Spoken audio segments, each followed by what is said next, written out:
মনে পড়ে অনেক কথা।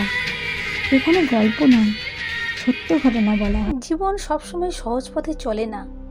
মাঝে মাঝে এমন কিছু মুহূর্ত আসে যা আমাদের চেনা জগৎটাকে এক নিমেষেই বদলে দেয়। আমি আপনাদের কাছে এমন এক অভিজ্ঞতার কথাই শুনিয়ে আসছি, যা সাধারণ মনে হলেও এর প্রতিটা অণুতে অণুতে লুকিয়ে আছে গভীর কোনো রহস্য। পঞ্চম পর্বের পর আমি মেয়েকে বললাম, চলো আজ আমরা শুয়ে পড়ি। কারণ বাড়ি ফিরে মেয়ের মধ্যে যে অদ্ভুত পরিবর্তন দেখেছিলাম, সেটাই আমাকে কোথাও যেন একটা ভয়ের সংকেত দিচ্ছিল। কিন্তু মেয়ে আমাকে বলল, না মা, শুলে হবে না, কাল স্কুলের অনেক কাজ বাকি পড়ে আছে। পরের দিন ছুটি থাকায় স্টাফ মেয়েটি আজ বিকেলেই বাড়ি চলে গিয়েছিল। সুতরাং সেই দিন ওই বাড়িতে দোতলায় ছিলাম আমি ও আমার মেয়ে। জনশূন্য সে নিস্তব্ধ বাড়িতে সম্পূর্ণ একা। আর ঠিক সেই রাতেই ঘটেছিল আর একটা ভয়ানক ঘটনা, যা মনে পড়লে আজও গা শিউরে ওঠে। সেই বাড়িতে 2-3 দিন কেটে গেছে, কিন্তু একটা বিষয় বারবার মনের কোণে খটকা দিচ্ছিল। বাড়ির ওনার অর্থাৎ মাসিমা কেন একবারও ওপরে দোতলায় আসলেন না, বা একটি বারও আমার মেয়ের খোঁজ নিলেন না। একা থাকা মেয়েটি কি করছে, কেমন আছে? আর আশ্চর্যের বিষয় হলো, সন্ধে নামলেই এক অদ্ভুত নিস্তব্ধতা গ্রাস করত ওই মাসিমাকে, অর্থাৎ ওই বাড়ির মাসিমা আর মেসোমশাইকে। সব কিছু গুছিয়ে নিয়েই সেই যে ঘরের দরজা বন্ধ করতেন, সেই দরজা খুলতেন ঠিক তার পরের দিন সকালবেলা। এই বিষয়টি সত্যি ভাববারই মতো, কারণ এটা কি কেবলই বাস্তবতা, নাকি এর পেছনে লুকিয়ে আছে কোনো সামাজিক বিচ্ছিন্নতা? আমরা একই ছাদের নিচে থেকেও অনেক সময় একে অপরের থেকে কতটা দূরে সরে যাই। আমার লেখা সত্য ঘটনা অবলম্বনে এই ডায়েরির নোটগুলো তারই এক নীরব সাক্ষী।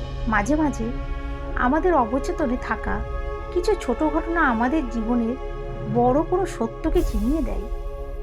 একই ছাদের নিচে থেকেও মানুষ কতটা একা হতে পারে। সম্পর্কের মধ্যে যখন নীরবতা ঢুকে পড়ে, তখন সেই নিস্তব্ধতা চিৎকার করে অনেক কিছু বলতে চায়।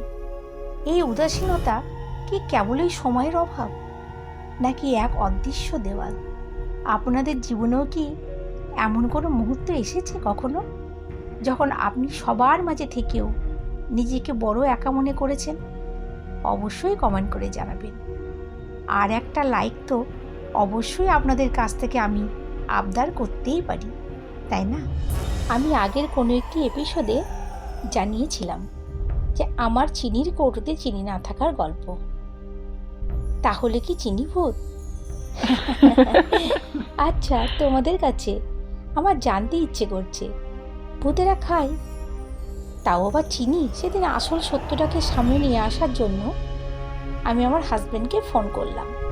ফোন করে বললাম যে, তুমি যে অনলাইনে জিনিসগুলো পাঠিয়েছো, তার বিলটা একবার দেখাও তো। তো আমার হাজব্যান্ড বিলটা পাঠিয়ে দিল।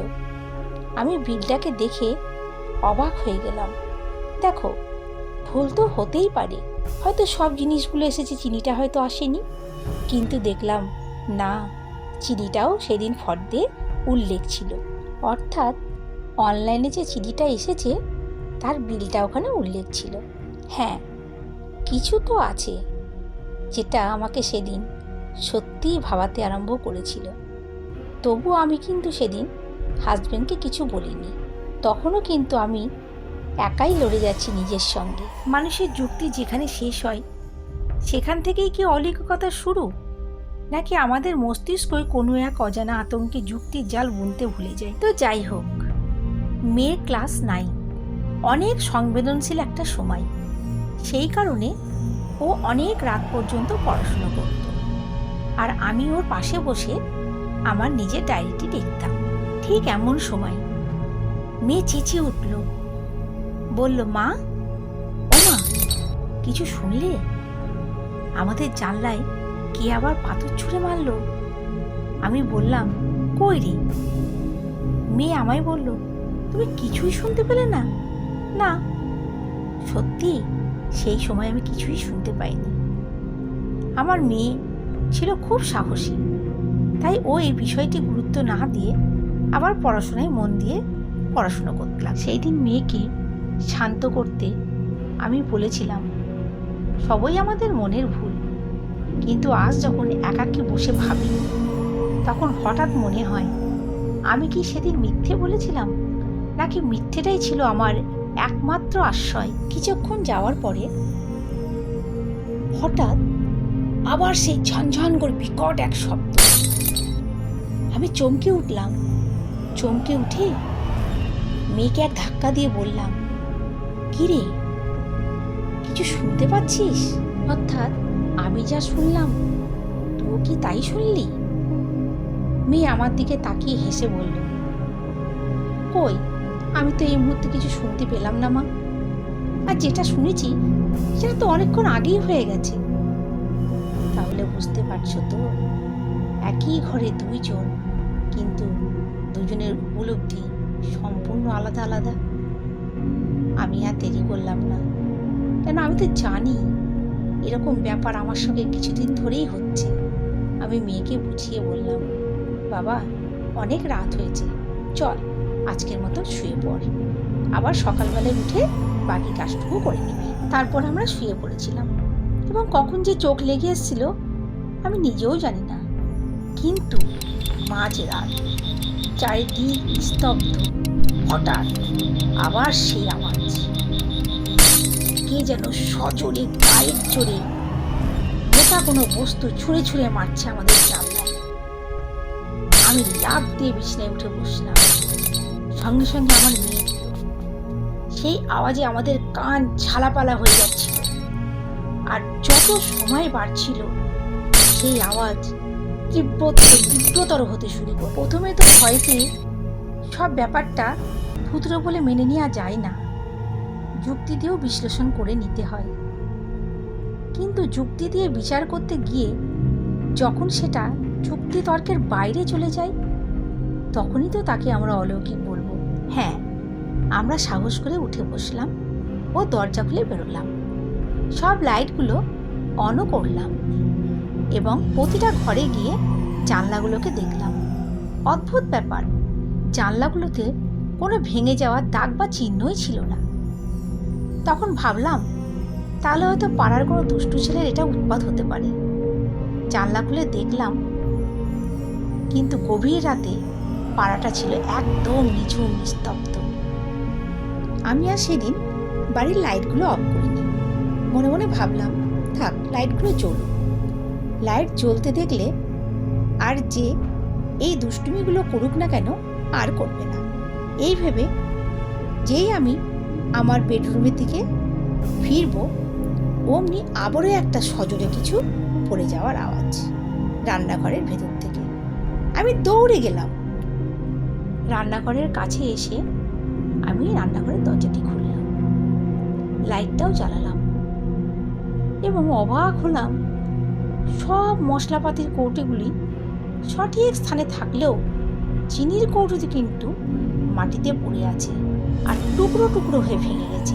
সংসারে এত কিছু জিনিস থাকা সত্ত্বেও শুধুমাত্র চিনি আর চিনির কৌটোর প্রতি এত আকর্ষণ বা রাগ কেন? তাহলে এটা কি কোনো প্রাণী, না কোনো অশরীরী অস্তিত্বের জন্য এমনটি হচ্ছিল? কি মনে হয় আপনাদের? সাধারণ বিজ্ঞানের যুক্তিতে এর কোনো ব্যাখ্যা আমার কাছে ছিল না। তারপর রান্নাঘর থেকে বেরিয়ে রান্নাঘরটি বাইরে থেকে ভালো করে বন্ধ করলাম এবং ঘুমোতে যাব বলে নিজের বেডরুমের দিকে যখন আসছি, হঠাৎ আমি চমকে উঠলাম। আমার বাক রুদ্ধ হয়ে গেল। কেন জানো? কিছুক্ষণ আগে আমি নিজেই কিন্তু পুরো দোতলায় সমস্ত ঘরের লাইটগুলো অন করে দিয়েছিলাম, কিন্তু হঠাৎ দেখছি সেই প্রতিটা লাইট কে যেন অফ করে দিয়েছে। ঘুটঘুটে অন্ধকারে পুরো দোতলাটি ভরে উঠেছে। আমি আমার পাশে থাকা মেয়েকেও সেই সময় ভালো করে দেখতে পাচ্ছি না। আমি শক্ত করে মেয়ের হাতটি ধরলাম এবং ঠিক সেই সময় এক অদ্ভুত উপলব্ধি আমার হতে লাগলো। সেটা কি কোনো অতিপ্রাকৃত শক্তির খেলা ছিল, নাকি আমার ওই অবচেতন মনের কোনো বিমূর্ত ভয়? উত্তরটা আজও মেলেনি। কোনো কিছুকে যে আর যুক্তিতর্ক দিয়ে বিচার করব, সেই শক্তি আমি হারিয়ে ফেলেছিলাম। আচ্ছা, সব কিছুর কি সত্যিই ব্যাখ্যা হয়, নাকি কিছু সত্য অন্ধকারের বুকেই ঢাকা থাকাই ভালো? মেয়ের হাতটিকে শক্ত করে ধরে আমি আবার গেলাম প্রতিটা ঘরে এবং লাইটগুলো অন করলাম। অন করার পর যে ঘুরে দাঁড়িয়েছি, আমাদের চোখ গেল পাখির খাঁচার দিকে। আমার মেয়ে চিৎকার করে উঠল, খুব জোরে চিৎকার করে উঠল। আজ তাহলে এই পর্যন্তই। আবার দেখা হচ্ছে পরের এপিসোডে। আমাদের চ্যানেলটিকে অবশ্যই সাবস্ক্রাইব করবেন, আমাদের পাশে থাকবেন, আর ভালো লাগলে এটি লাইক করতে ভুলবেন না। কেমন? টাটা।